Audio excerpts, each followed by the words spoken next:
Okay, and we have on page 225. Okay, and we have starting off, okay, with number 47. Okay, and we have just our functions of interest. Okay, we have f of x is equal to x cubed minus 4x, and we have g of x is equal to the square root of 2x, and we have h of x is equal to 2x plus 3.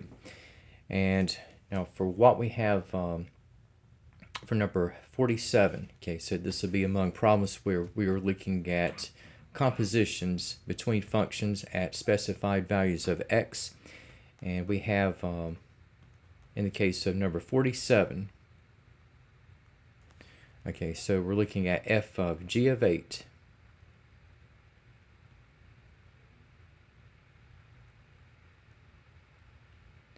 and in the case of f of g of 8, and I tell you what, the problem is presented as such, but just to kind of take what we had with the notation, see if I can move this. Yeah. So we have, at least in the official composition of functions case, so we have f composed with g of 8. Okay, and again we have this equal to f of g of 8. And for what we have in terms of following through, okay, so you have with f of g of 8. Okay, so we have the input function to be at g of 8, and the output we have in terms of f. Now in terms of what to do with g of 8, now you can go ahead and evaluate g of 8. Okay, but again, operating in terms of the function f, now again we have that f of x is equal to x cubed minus 4x. And we have in the setup, now we have in place of x, we have g of 8. So if we follow through, now we're going to have the cube of g of 8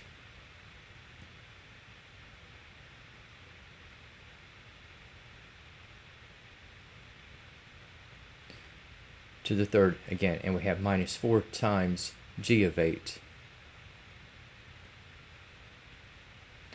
Now, in terms of the numerical values that we have for what's going to be f composed of g of 8, okay, we need to determine, okay, what we have for g of 8. Okay, so just sort of stepping to the side here. Again, we have with g of 8, we are referencing g of x. Okay, so g of the input is equal to the square root of 2 times the input. So we have g of 8 is equal to the square root of 2 times 8. And so we have the square root of 16. And we have in turn, the square root of 16 is equal to 4. So g of 8 is equal to 4. So just going back to what we have with this particular composition problem. Okay, so we have, again, what is going to be the cube of 4.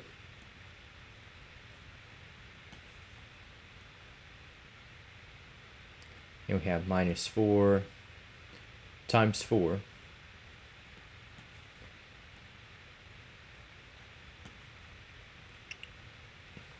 Okay, so we have, again, g of 8 is 4, and that's going to be cubed. And we have minus 4 times g of 8, so we have minus 4 times 4. And we have 4 cubed is going to be at 64. Negative 4 times 4, we have at minus 16. And 64 minus 16, this comes out to 8. So f composed with g of 8, that will end up at 48. Okay, now for what we have in the case of the next composition, okay, we now have h composed with g of 2.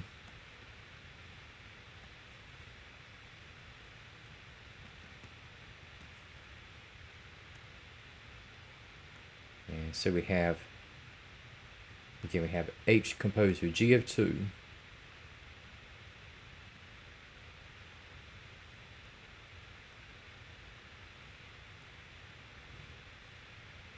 Okay, and just once again compacting, okay, we're looking at h of g of 2. And just in terms of carrying out the operations here, okay, so we have with h of g of 2. So, Okay, now before we had the output function to be along the lines of f of x. Now we're going to have it to be along the lines of h of x. So we have what's going to be h of the input is equal to 2 times the input followed by the addition of 3. And for the input now at g of 2, so just following through, putting g of 2 in place of x, we have 2 times g of 2 followed by the addition of 3, and just specifying, okay, just what g of 2 is. So again, referencing g of x, so we have g of 2 is equal to the square root of 2 times 2, and 2 times 2 is 4, and in turn we have the square root of 4 is equal to 2. So just inserting 2 in place of g of 2. Okay, so you have 2 times 2 followed by the addition of 3. Okay, and we have, okay, 2 times 2 is 4. And we have for what's going to result for h composed of g of 2, okay, we have the final output to end up at 7. All right, now, and continuing on and working with the same trio of functions. Okay, and we have, in the case of number 49, okay, now we have, once again, we are going to have the output function at h, and here we're now going to have interaction between h and f, where we're going to have h composed with f of 1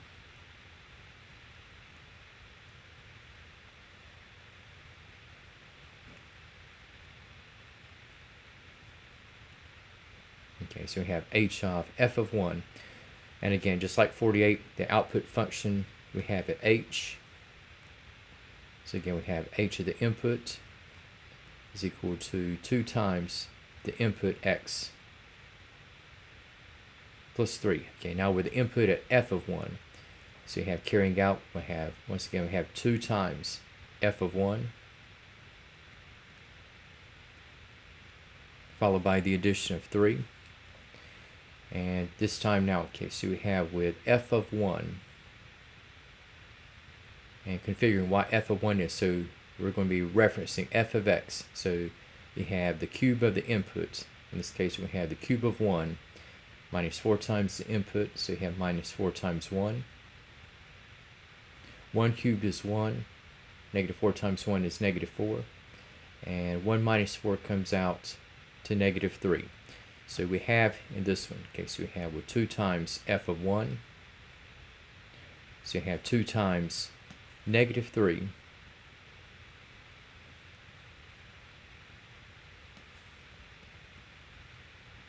followed by the addition of 3, and here we have 2 times negative 3 is negative 6. And for the resulting output for this particular composition, okay, we're going to end up with minus 3.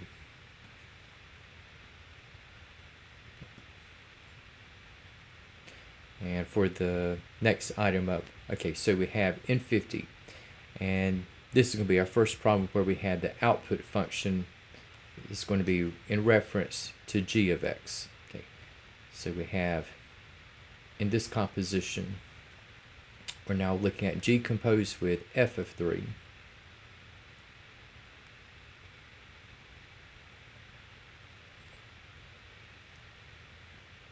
So here we have g of f of 3.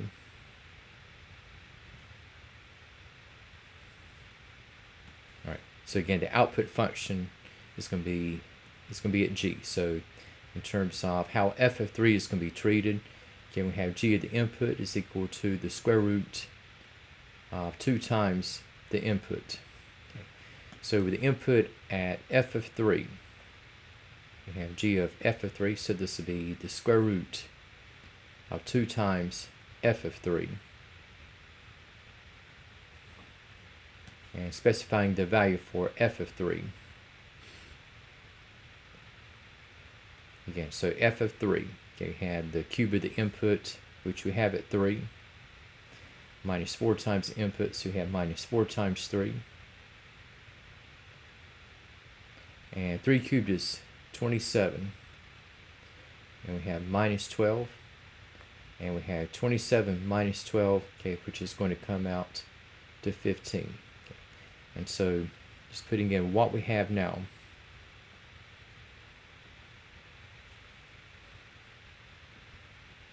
So we're going to have the square root of 2 times 15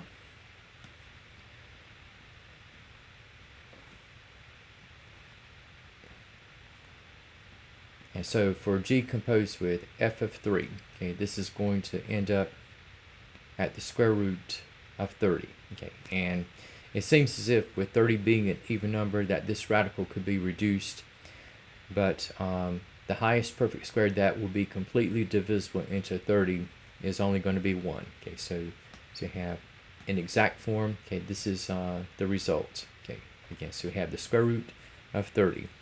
Now, and just in continuing with what we have with the same functions here. Okay, so we have let's see, with again the same trio. All right, and in number 52,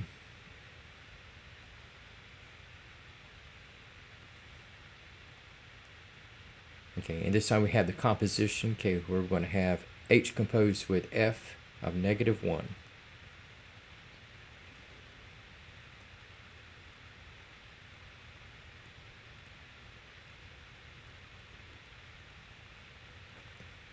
Okay, so we're going to have h of f of negative 1.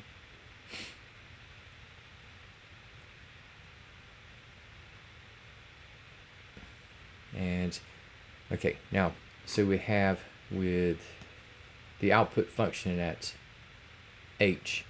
Okay, so again, the follow-through treatment, okay, we have is going to be 2 times the input followed by the addition of 3. And now we have with the input at f of negative 1, so we have 2 times f of negative 1 followed by the addition of 3.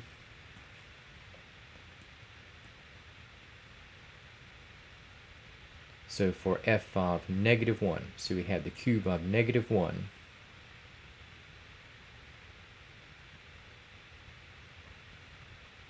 minus 4 times negative 1.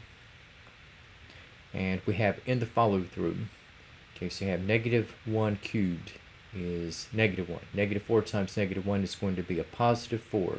So f of negative 1 is equal to positive 3.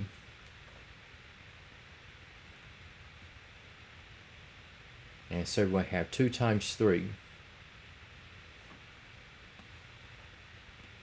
followed by the addition of 3. So this will make 6 plus 3. And so we're going to have for h composed with f of negative 1, the result is going to end up at 9.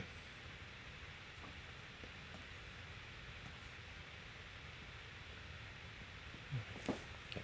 Now, looking at what we have for the remaining item, okay, with this particular trio of functions, and we now have g of f, g composed of f of 5. And for this setup, okay.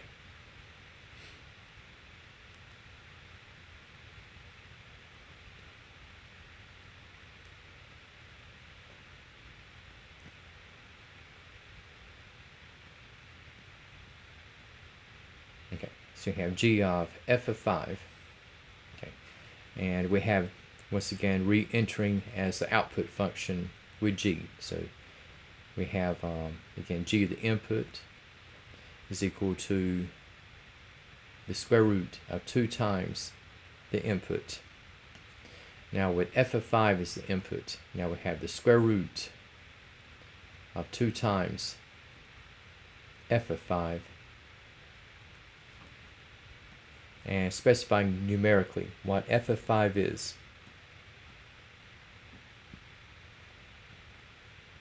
Okay, so referencing f of x with x at 5, so we have 5 to the third.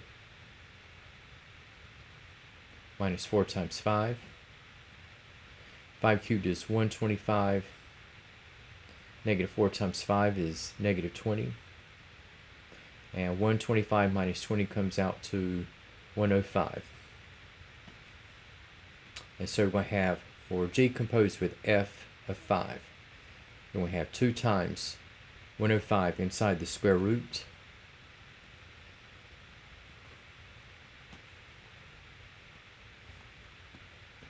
And this is going to be equal to the square root of 210. And a little bit of a surprise here, like the square root of 30, you have 210 as an even number, but guess what? The highest perfect square that is divisible into 210 is only 1. Okay, and so the square root of 210, that notation is already in simplest radical form. All right. Now, in looking at compositions, and this is where we'll be looking at the general output as well as the domain. And now, for this next group, we're going to have a different set of functions. And here, we're going to have among these, okay, we have m of x is equal to the square root of x plus 8. And we have followed by n of x, which we have at x minus 5. And then we have p of x, okay, which we have at x squared minus 9x. And then we have with q of x, we have 1 over x minus 10.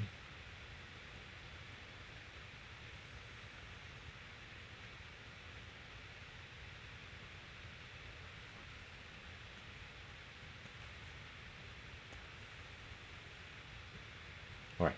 So for the compositions, and we have among the problems, okay, we have a number 65.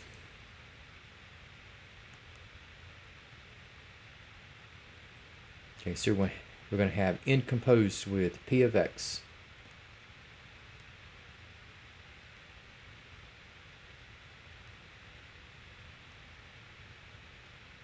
And again, in the compact functional notation, okay, we have n of p of x.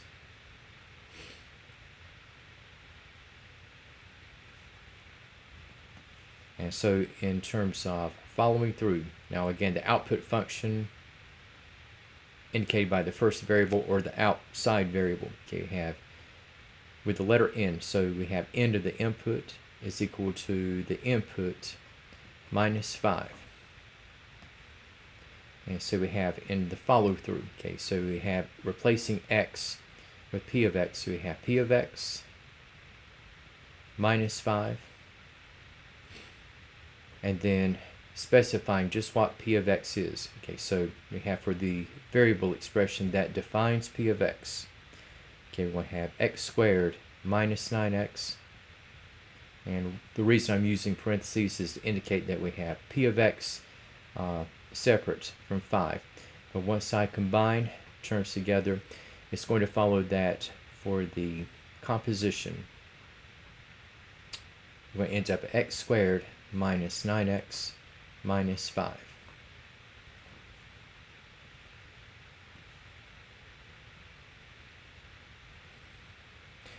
And now again, for the domain of the composition of functions, again, it has its own distinct set of rules, okay, and the domain of the composition will be involving combining the restrictions, if any, of the input function as well as what we have for the output itself. Okay, so just kind of doing some labeling. Okay, so you have the input function,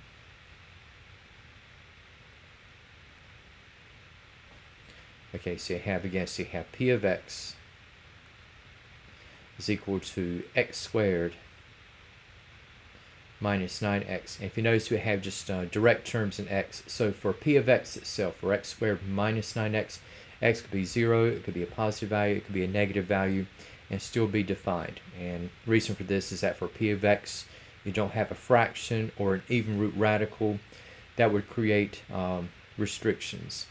Okay, and so for p of x, we have no restrictions.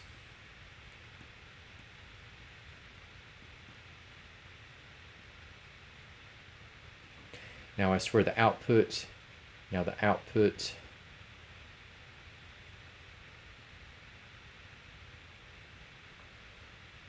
again, we have this trinomial. We have x squared minus 9x minus 5. So the output is just the whole composition itself.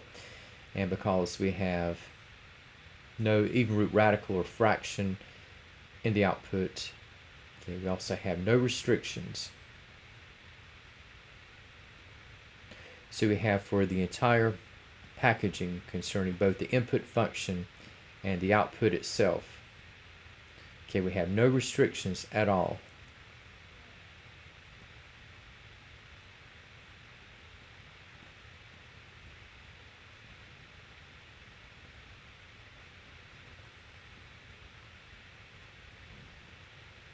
Okay, and so it's going to lead to the domain of the composition itself. And if there are no restrictions, that means that for the domain of the composition, you're going to have the set of all real numbers.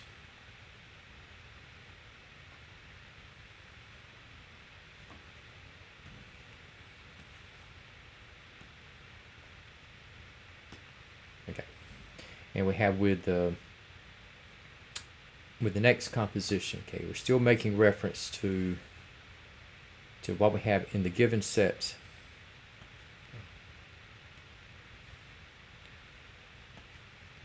And we have with number 66.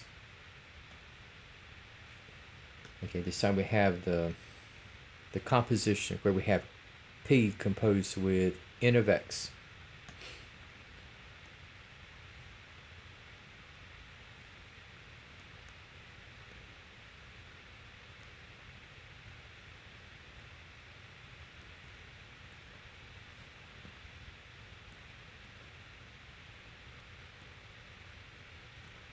Okay, so we have the output function.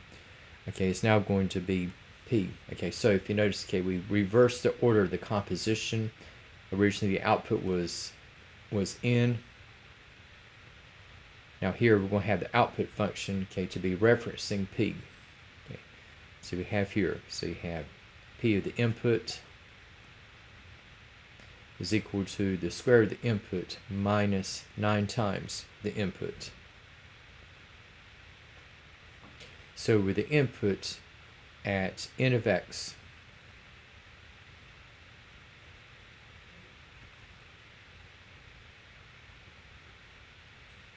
so we have the square of n of x minus 9 times n of x.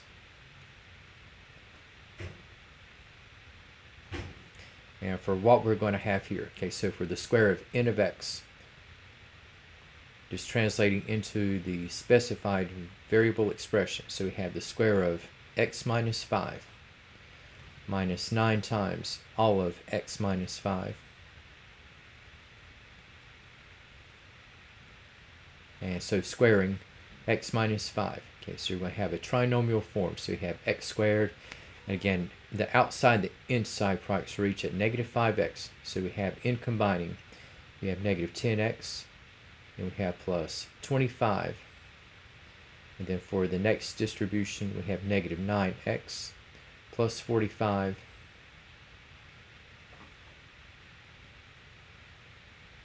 So we have x squared, and negative 10x minus 9x will form negative 19x. And 25 and 45 will form 70.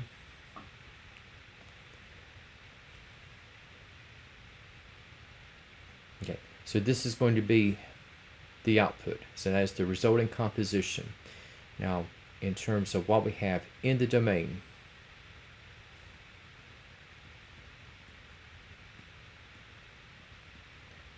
again, for the input function, we have n of x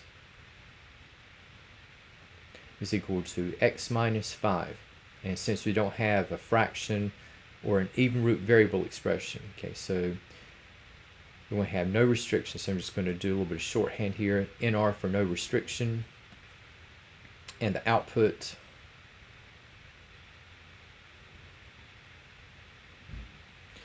Again, we have all the terms in the variable x are going to be provided in direct terms. So we don't have a fraction or an even root radical.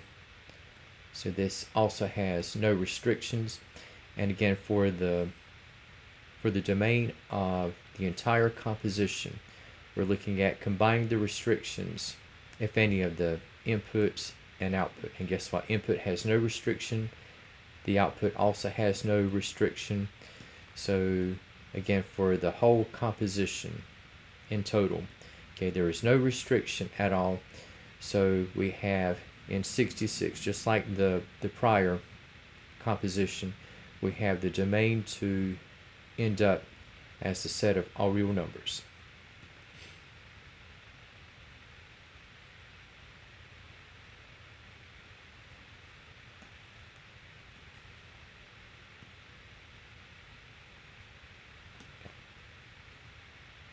All right.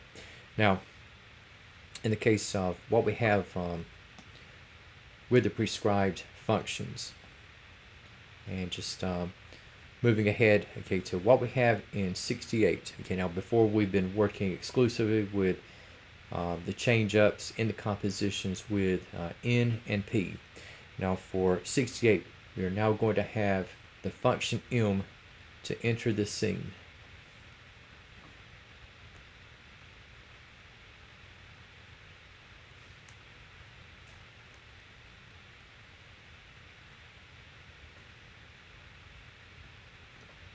Okay, so you have for n composed with m of x. Again, we have just displaying in compact notation. So we have n of m of x. Okay, so the input function is m of x, but now for the follow-through and the output, this will be running along the course of n of x. So again, n of the input is equal to the input minus 5. So here for n of m of x, okay, so this translates out to, so n of the input minus 5, so n of the input, and with the input at m of x, we have m of x minus 5. And for what we're going to have in this particular layout, okay, so we have in this one case, you have m of x, so you have the square root of x plus 8.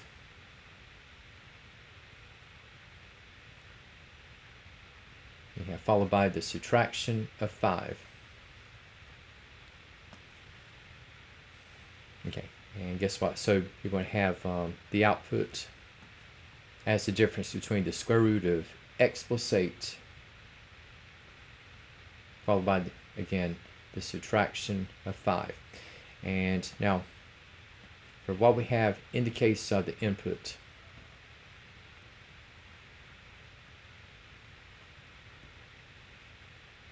the input case, you have m of x is equal to the square root of x plus 8. Now there's going to be a restriction on this one, okay, because we have an even root radical. Okay, we have the x plus 8 cannot be negative.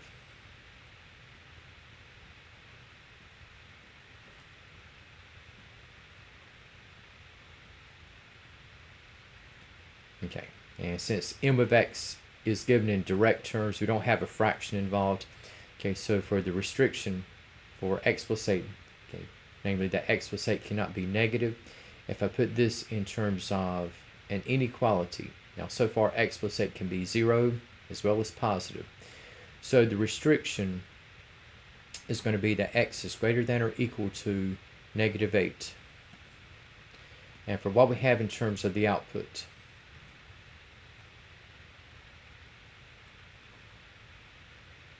okay, the output, we have the square root of x plus 8 followed by the subtraction of 5. And guess what? The only restriction comes from the square root of x plus 8. And guess what?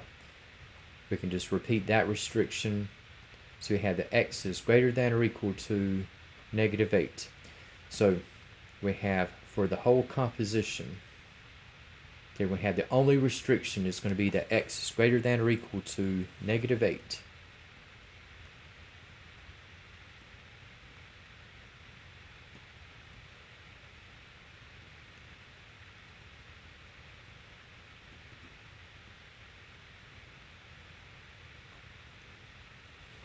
Again, now graphing is an option if you want to kind of look at a visual layout. Again, so for the point of interest, or the location of interest, we have negative 8, and with x greater than or equal to negative 8, so negative 8 is included, and then greater than, okay, this signals that for the activity that follows, okay, we're going to have a ray that's going to go continuously to the right. And in the direction of heading toward infinity.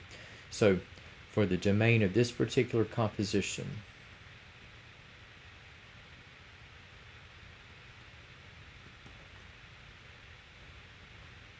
so you have going from and including negative 8, and we have moving continuously out in the direction of infinity.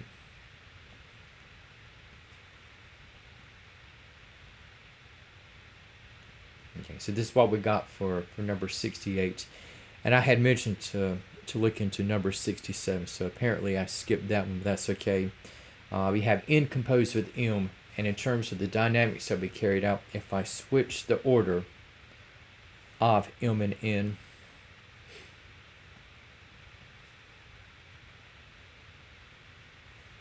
yeah, so we can work with this.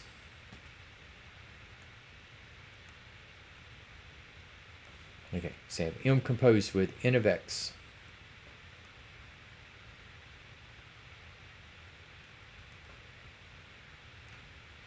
And again, just for the compact notation, so we have m of n of x.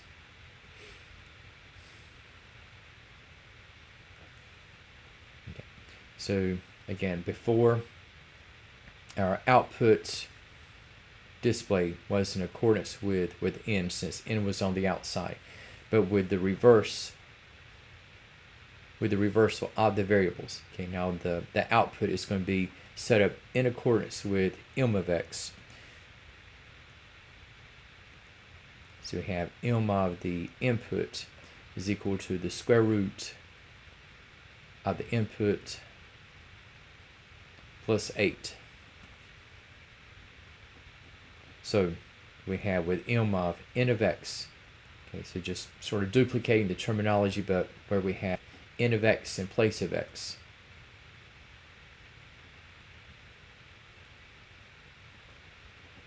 Okay, so we have the square root of n of x plus 8, and we have specifying what we have now. So we have the square root of n of x plus 8, and for the variable expression upon which n of x is defined, we have x minus 5. Again, we have followed by the addition of 8. And so for what we have here, we're going to end up with the square root of x, and minus 5 plus 8 comes out to 3. So the output is going to be the square root of x plus 3.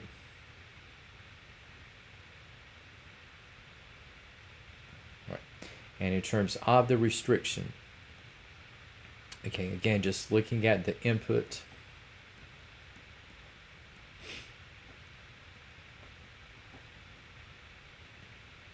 we have n of x is equal to x minus 5.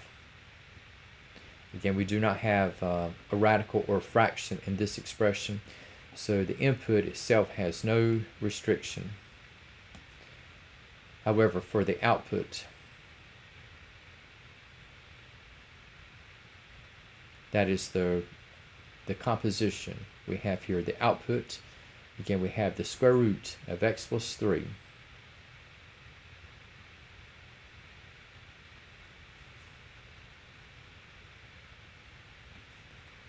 And here, because you have the square root, okay, x plus 3 cannot be negative.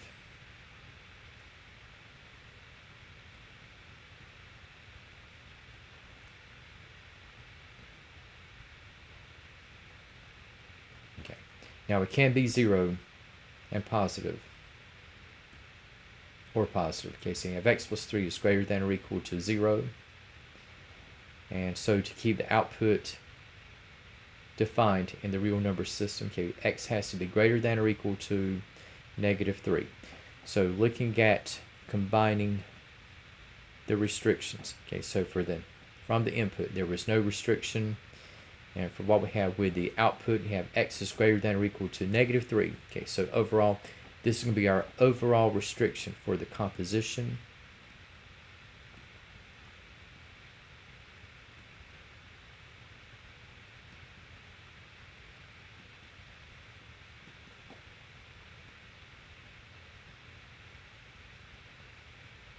So the only restriction we have at x is greater than or equal to negative 3.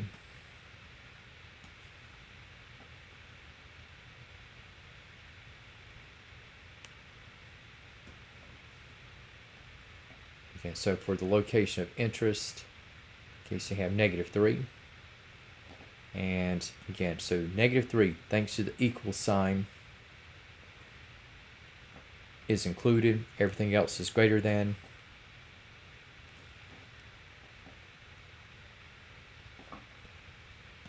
So from a graphing perspective, okay, we have a ray that goes continuously to the right.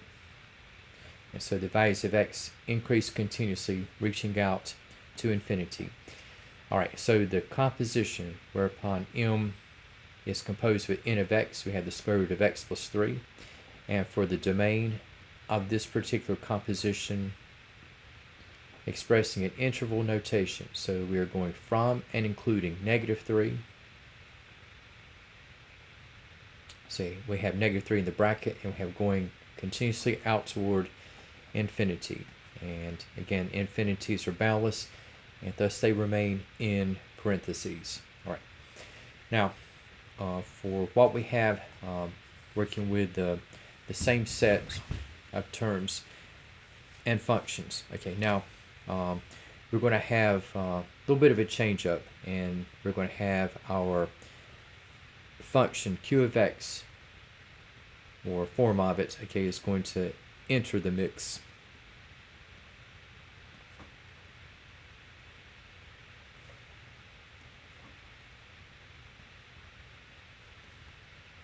Okay, and so for what we have for number 70,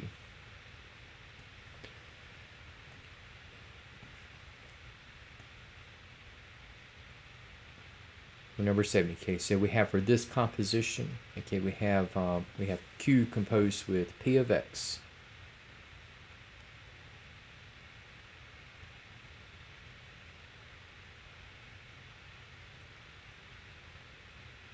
And for q composed of p of x, and we have for the compact functional notation, so we have q of p of x. Okay, now again, just for the output, okay, this will be in line with q of x. So q, the input, is equal to 1 over the input minus 10. But now with the input not at x but at p of x, we have q of p of x is going to be 1 over p of x minus 10. And then specifying, okay, what we have for p of x.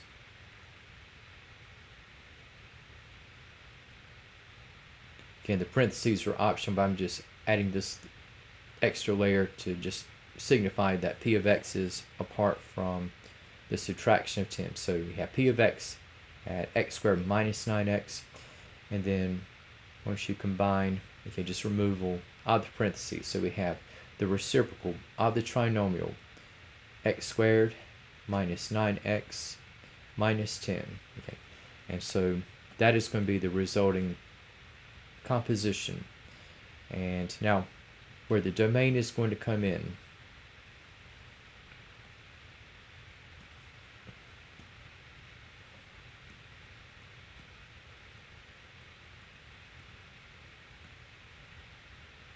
So you have for the input, again, which was at p of x. So again, p of x, we have x squared minus 9x.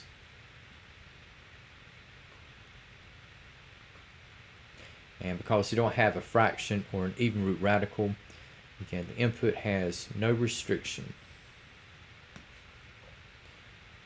On the other hand, for the output, we got a fraction. And it looks like we're going to have some restrictions placed upon x.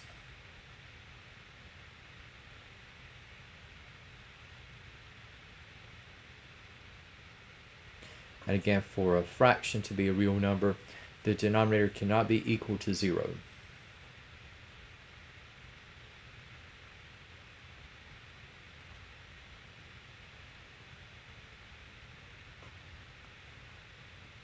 All right, so if we're looking at factoring,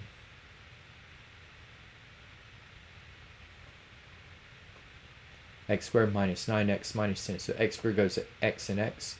And then we have with the factors negative 10, whose sum or difference will be at negative 9. More weight is going to be given to the subtracting than to the adding. So we have only x plus 1 and x minus 10.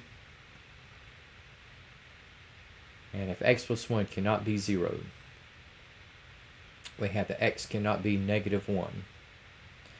As for x minus 10, if that cannot be 0, well, we have that x cannot be at 10. So looking at what we have between the input and the output restrictions. Okay, again, the input has no restriction, and the output has 2 restrictions. Okay, so just combining, once again, we have all the restrictions come from the output.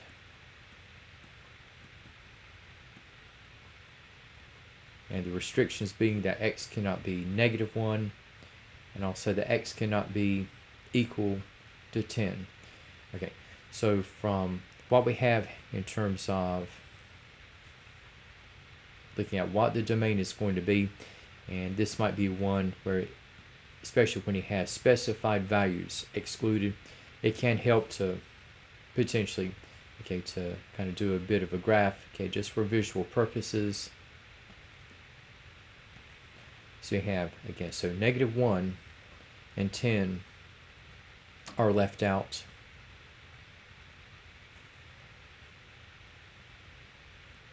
So we have the formation of holes at negative 1 and 10. And just for the activity. Okay, so you have those values of x less than negative 1. And also you have in between, we have those values of x, okay, between negative 1 and 10, but not including negative 1 or 10. And then we have for the rest of the set, you have those values that will be greater than 10.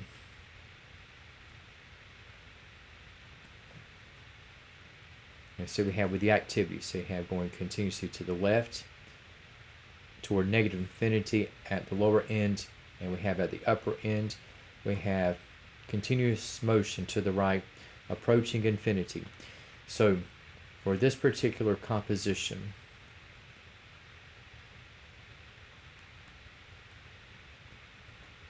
okay, so you're going to have for the domain itself,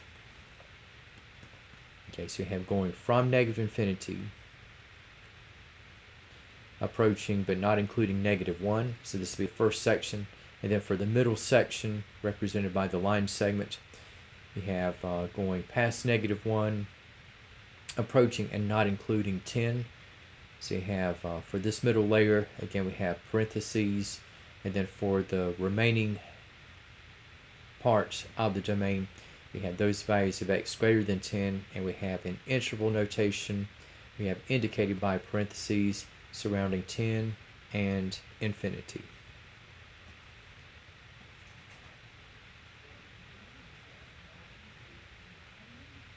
Okay, Now, for what we have in the case of 76, okay, and this one unique in one sense, okay, and this is where we have what is going to be a composition between a function and itself. And for what we have in the case of 76, okay, now we have what is going to be p composed with itself of x. Okay, so we're going to have p of x. Okay, and again, the output function, input function notations are the same. So we have for the composition, okay, this will be in accordance with the outputs which we have at p, and p of the input we have equal to the square root of the input minus 9 times the input. So with the input, not at x, but p of x this time around. So we're going to apply the treatment. We're going to have the square of p of x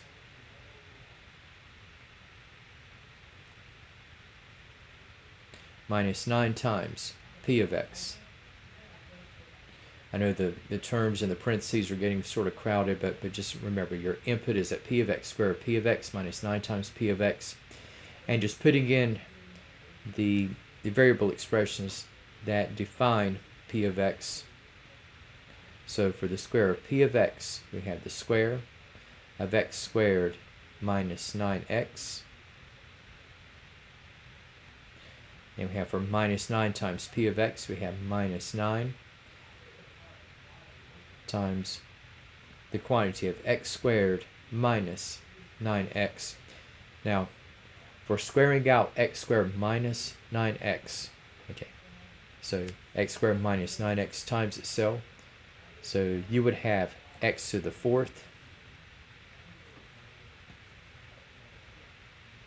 For the outside product, we have minus 9x cubed. Inside product, we have minus 9x cubed. Last product, okay, we have negative 9x times itself, so this will be a positive 81x squared. And then we have for the distribution that follows, okay, we have minus 9x squared. And what is going to be plus 81x. And so we have here combining like terms together, so you have x to the fourth, and we have negative 9 minus 9 x cubed, so this will be a negative 18 x cubed. And then for the terms that are in x squared, we have 81 minus 9, so this will be a positive 72 x squared. And we have followed by the addition of 81x.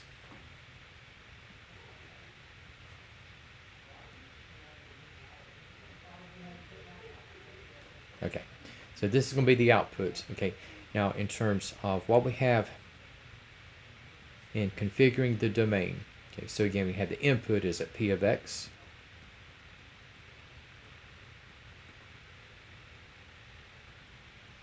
Again, which is defined as x squared minus 9x.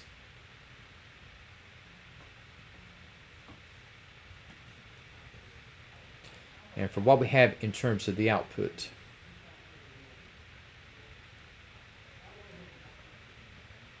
again, so you have x to the fourth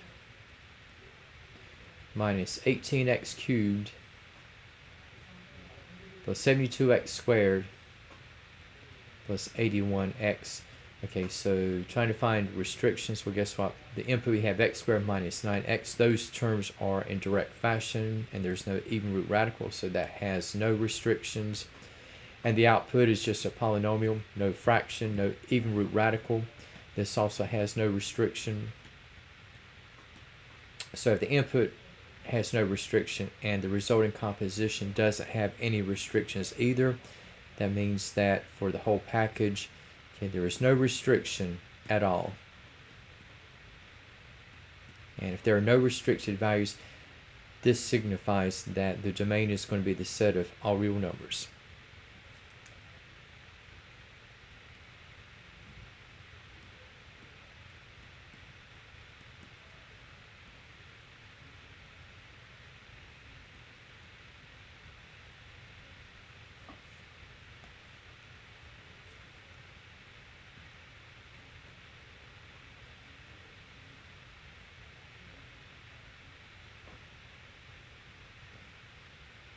Okay, now just for the next part, and this is kind of going back a few pages, and this is going to be looking into some of the graphing features that we have regarding functions of various types. And now, for what we have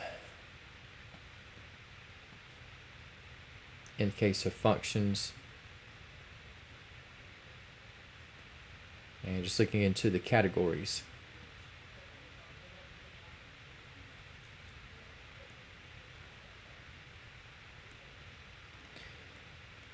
And within these, okay, so we have what we refer to as, where some functions will be rendered as odd functions and others will be labeled or classified as even functions.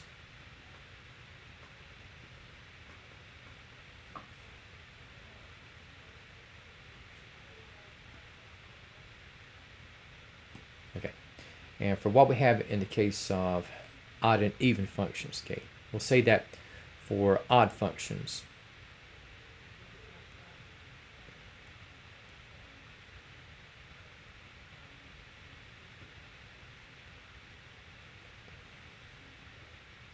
okay, now for an odd function, okay, this is going to be a function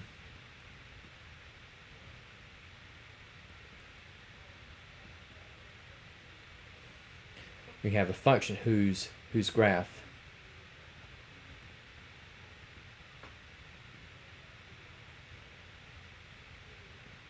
is going to be reflected about the origin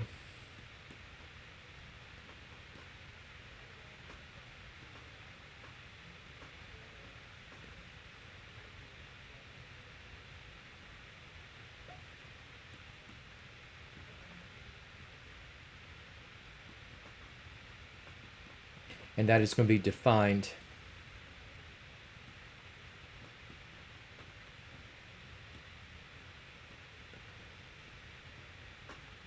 is going to be defined by, okay, this type of relation where we have f of negative x is equal to the negative of f of x. And what this is going to signify here is that if you notice that you have opposite sign inputs with negative x and x. If you notice with the output we have like positive f of negative x is equal to the negative of f of x. And what this is going to suggest is that opposite sign inputs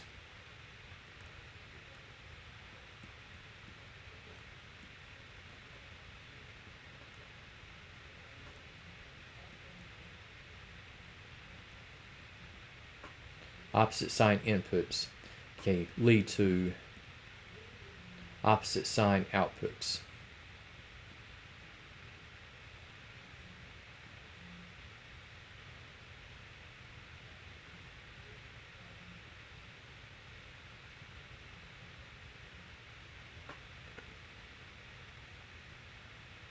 Okay, and just taking as an example of an odd function, and we can say that we have something like f of x is equal to, in this case, x cubed plus 2x.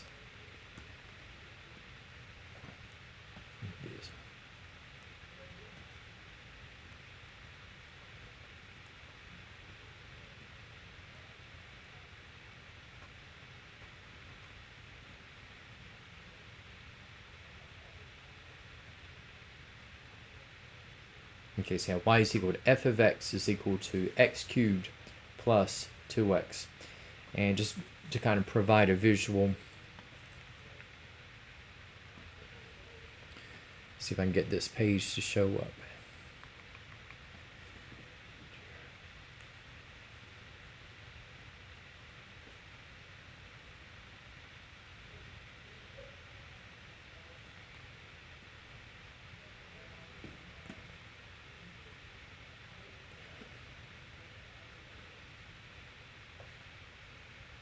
Okay, so yeah, y is equal to x cubed plus 2x. Okay, let's see if I can kind of enlarge this view here. Okay, now remember, with odd functions, opposite sign inputs lead to opposite sign outputs. Okay, so just looking at what we have here. Okay, now we have say like your x coordinates, you have 0, -1, 1, -2, 2, -3, 3, and your output. Okay, again we have y at x cubed plus 2x. Notice we have with the additive inverse inputs, you have -1 and 1. Notice the outputs. We have -3, +3. Now we got -2, -12, and then we have 2, 12. Then we have -3, -33, and with x at 3, okay, you have like 3 cubed is 27 plus 2 times 3, which is 6. 27 plus 6 comes out to 33. And just looking at the visual on this, okay, and I have like the points labeled. Okay, so you have, again, so you have the origin, and you got 1, 3, -1, -3, 2, 12, -2, -12, and we have 3, 33, and -3, -33. And again, you're going to be looking at the portions here. Okay, again, revolved around or reflected about the origin. Okay, and to the degree that we have in the first quadrant, so you have to the degree that you have going up and out to the right, you have mirroring about the origin. You have to the same intensity. You have moving down and to the left. Okay, so you have reflection, so you have an opposite sign, both opposite sign x as well as opposite sign y values. Okay, and so y equals, or f of x is equal to x cubed plus 2x is going to be a sample. Okay. And now, okay, so in the case of odd functions, okay, so opposite sign inputs lead to opposite sign outputs. And again, y equals x cubed plus 2x would be a sample in this case. Now for what will constitute even functions,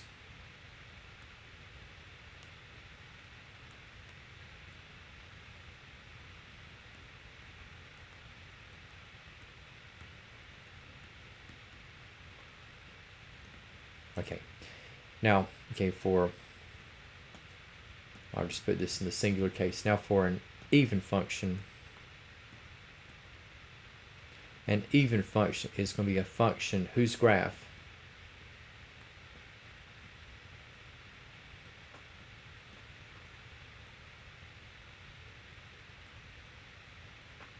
is reflected about the y-axis.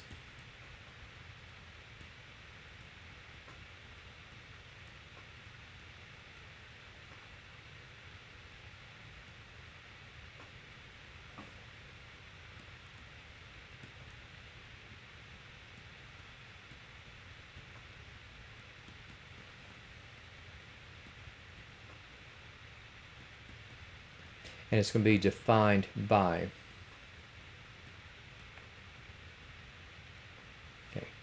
an equation or a relation whereupon we're going to have that f of -x is equal to f of x. Notice we have additive inverse inputs with negative and positive x, but notice that both sides that we have in the function are positive. And what this is going to signify with an even function, you're going to have opposite sign inputs.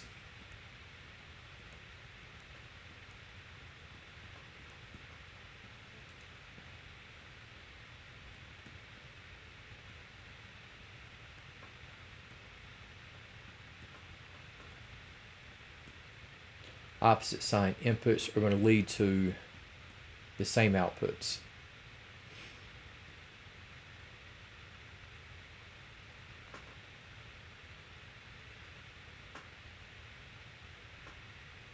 Okay. And for what we have, just as an example, okay, so if we have for an even function, and let me just kind of clarify here. So if you have reflection about the origin, okay, again, x cubed plus 2x, okay, that is an odd function.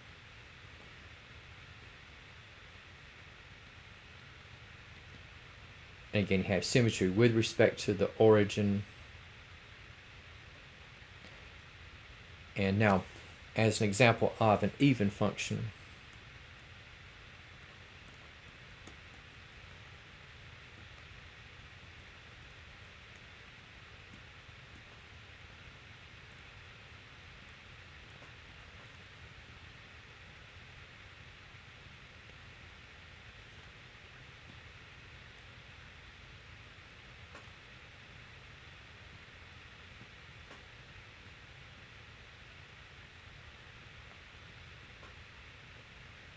okay, and just to sort of provide a visual on this one, okay, so you have y equals x squared minus 2 is going to be an even function.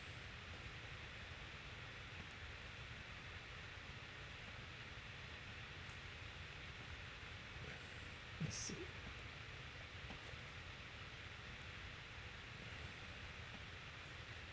There we go.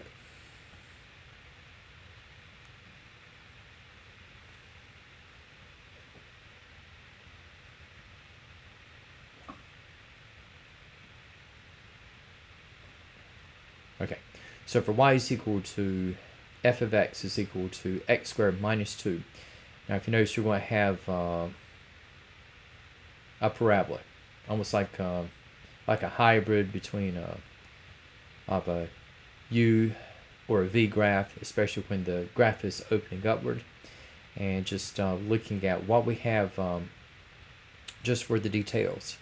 Okay, so we have, again, with even functions, again, opposite sign inputs lead to the same outputs. Okay, and okay, now we have okay, so we have, just starting, we have 0, -2, but once you get into the opposite sign inputs, so if you notice, we have -1 and 1. Those are opposite sign inputs. Notice the outputs, we have -1 and -1. And as I get to opposite sign inputs at negative and positive 2, guess what? I got the same outputs with both of these at y equal to 2. And for x at -3 and positive 3, the outputs we had to be identical at 7. And for the graph of an even function, you're going to have, again, you're going to have reflection about the y-axis. So you have, in essence, both halves of the graph will mirror each other about the y-axis. So it's like you got the point 0, -2 on the y-axis, but as you start to move, you're going to have, like, the halves will mirror each other and will be level. While the graph is like equal, both sides are equal in distance away from the y-axis. You have one place to the right, one place to the left, and you got the same y value. 2 places to the left and to the right, same y value. 3 places left and right, and so you got the same y value throughout. So anything where you have level on both sides of the y-axis, that is going to be an even function. All right, and now just looking at what we have in terms of, like, classifying whether you have an odd function, an even function, if it falls into either category. And let's say that if we have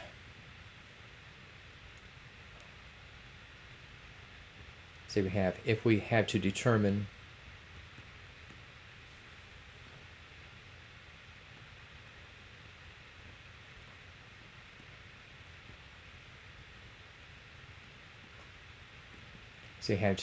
whether the function is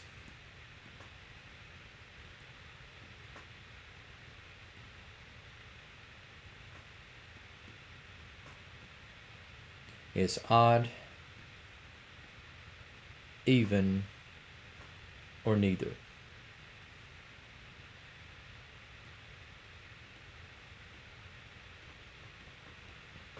Okay. And we have in the first case, right? So we'll just say we have that f of x is equal to, we'll just say we have f of x is equal to x cubed. Okay, and just with what we have here, so you have f of x is equal to x cubed. And again, just when we looked at defining okay, odd as well as even functions. We also had focus upon f of negative x. Okay, so we start out with opposite sign inputs.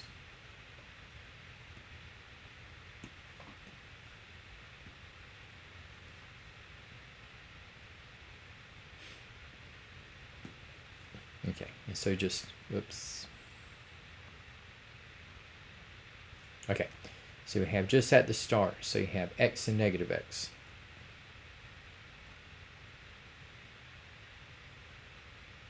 So you have opposite inputs. Now, in terms of the follow-through, there we have for f of negative x. Okay, so f of x, you have the cube of the input. Now with the input at negative x, we're now going to take the cube of negative x. So this will be negative x cubed. Okay, so originally, so you have f of x equals x cubed. And I'm just going to repeat this. Okay, so you have x cubed for f of x, negative x cubed for negative x. And guess what we have with x cubed and negative x cubed as the respective outputs. These are opposite. Okay, so if you have opposite sign inputs leading to unanimously opposite sign outputs,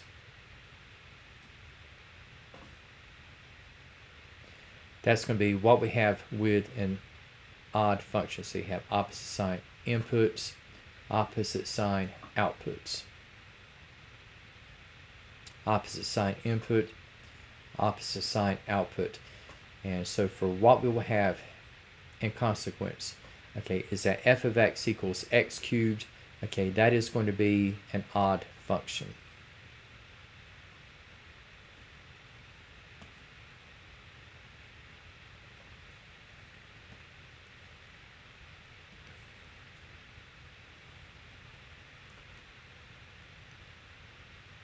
Again, just kind of providing a visual once again. So we have with y is equal to x cubed. Again, so you have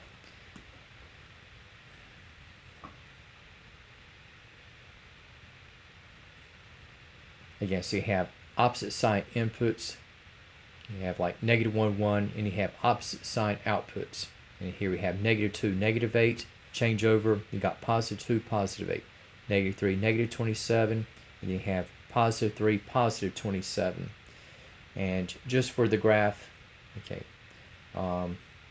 again, you're going to have both halves here. You have symmetry with respect to the origin. Okay, so you have the origin kind of had the centerpiece, and so you have reflection. So you got, again, so you have both halves, kind of like with x cubed. What we have with y is equal to x cubed plus 2x. Okay, so you have both halves, okay, just mirroring each other about the origin.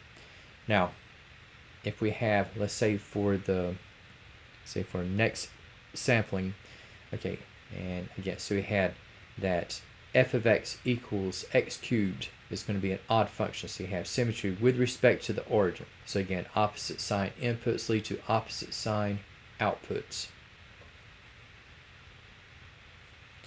Now we have as a second case. All right, so if I have that f of x is equal to x to the fourth plus 2x squared plus 1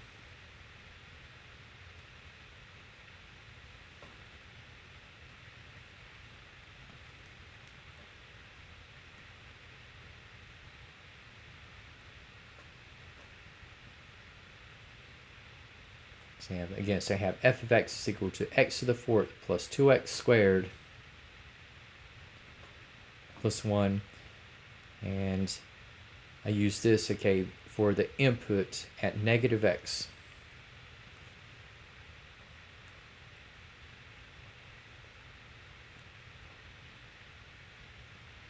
Going to have opposite sign inputs.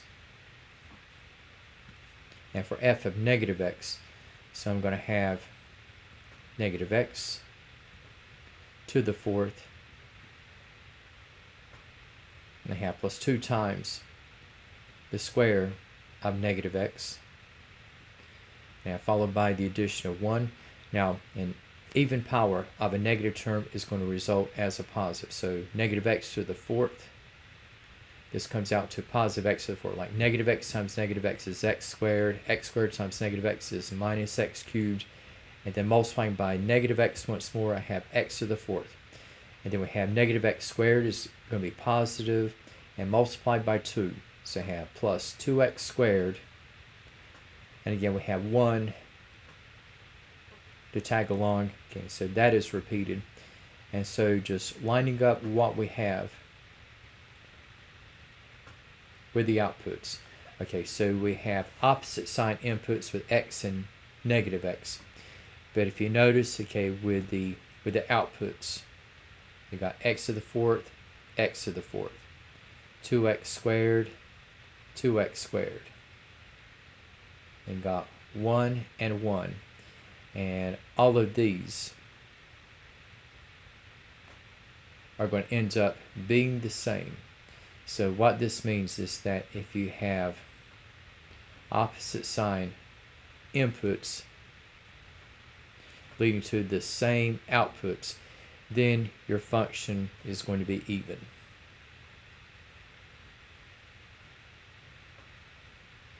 So if the output is unanimously opposite for opposite sign inputs, the function is odd. But if you had this exact same output on the basis of using opposite sign inputs, then that function is going to be even.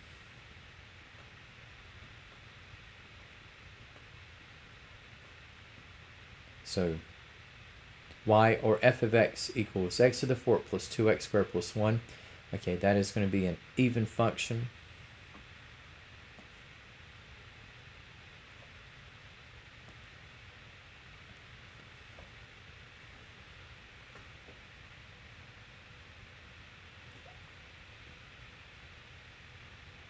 Okay, and just providing, once again, a bit of a visual. Okay, so we have with y equal to x to the fourth plus 2x squared plus 1. Again, you have with opposite sign inputs like negative 1 and 1, you got the same output.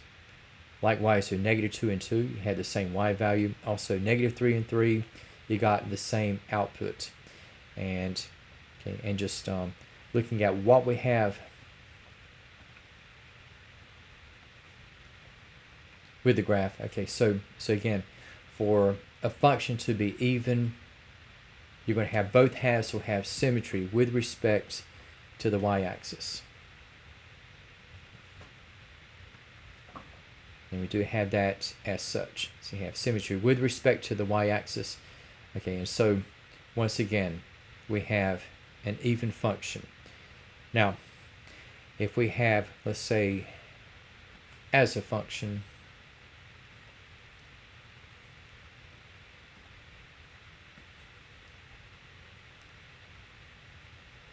and let's say that if we have, let's say for instance, if we have f of x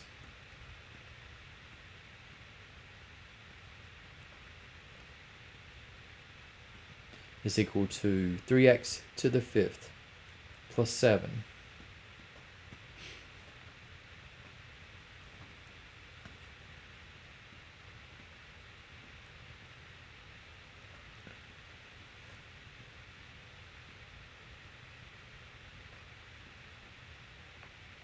Okay, so f of x is equal to 3x to the fifth plus 7. And for the input at negative x, again, so you have opposite sign here for the input, and just carrying on, okay, with what we have. Okay, so with the input at negative x, so you have 3 times the fifth order of negative x. And guess what? Odd powers of negatives will result as negatives. So negative x, the negative of x raised to the fifth. This will be minus x to the fifth multiplied by 3. So you're going to have minus 3x to the fifth. Now 7 is untouched, so we have the output at negative 3x to the fifth plus 7. And to see how this is going to line up, now again we have f of x is 3x to the fifth plus 7. And okay, so looking at how the output terms compare, you got 3x to the fifth and negative 3x to the fifth, so those are opposites. And so if I'm starting out with an opposite and the rest of the terms are opposites, then I will have an odd function. And with the first terms in the outputs being opposite, there's no way that you're going to have an even function, because the requirement is that everything in the outputs must be the same. But since we have opposites, okay, we're looking at see if we're going to have an odd function. But that possibility is going to cease, because we still have plus 7, so those are the same. And so for what we have here, there's a bit of static that is created. Okay, again, to be an odd function, opposite sign inputs must lead to exclusively opposite sign outputs. And for even functions, opposite sign inputs must lead to the same outputs. And since you don't have either case, it turns out that for y is equal to f of x is equal to 3x to the fifth plus 7.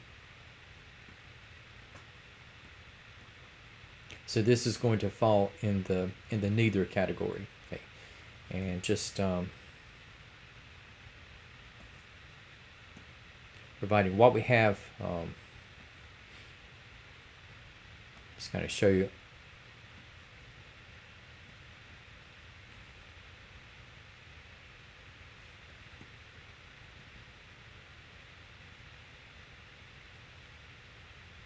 Okay, and just kind of like with the outputs here. So you got x and you got y equals f of x is equal to 3x to the fifth plus 7. So you got with opposite sign inputs.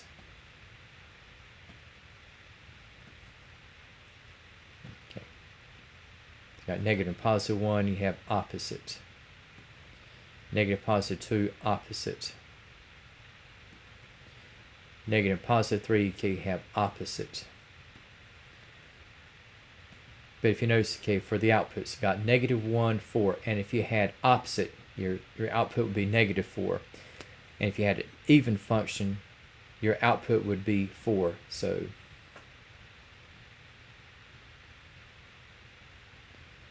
you have not opposite and not the same.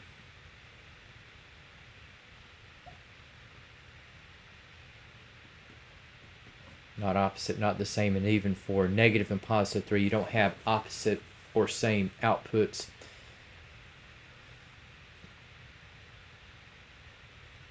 And also in the case of the output, so you don't have symmetry with respect to the y-axis. Because if you notice, if I had an even function, I would have, along with 110, I would have negative 110. But for what I have instead, we have negative 1 and 4. And you don't have any reflection about the origin. So again, this is just a visual case of a function that is neither odd nor even. And just kind of a remaining case in determining whether we have a function that is odd or even or neither. And we have, in this one, we'll say we have f of x is equal to x to the fourth plus 3x squared minus 1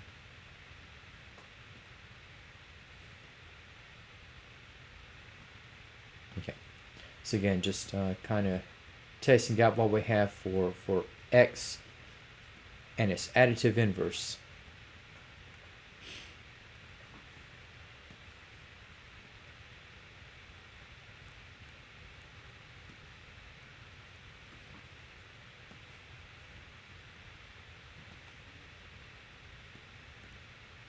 Okay, Okay, so again we have f of x is equal to x to the fourth plus 3x squared minus 1. Now for f of negative x, okay, so we have the fourth order of negative x, and we have plus 3 times the square of negative x, and we have minus 1.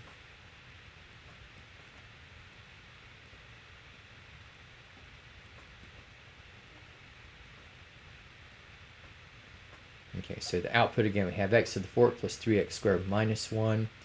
For f of negative x, now we have the fourth order of negative x. It's going to be a positive x to the fourth.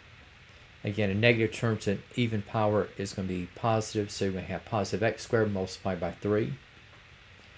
So you have 3x squared, and we have minus 1 to tag along. And so, if you notice, okay, we have x to the fourth and x to the fourth. So those are the same. 3x squared, you have 3x squared, you have minus 1 in the first, minus 1 in the other.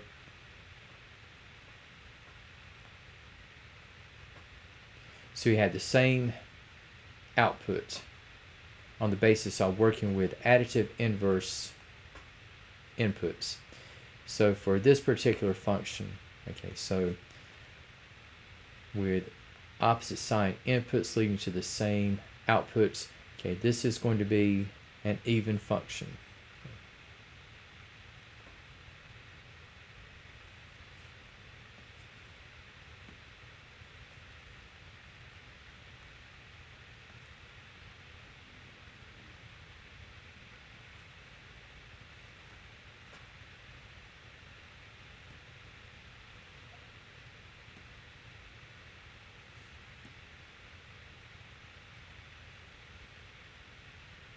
Okay, so in case of this function, okay, notice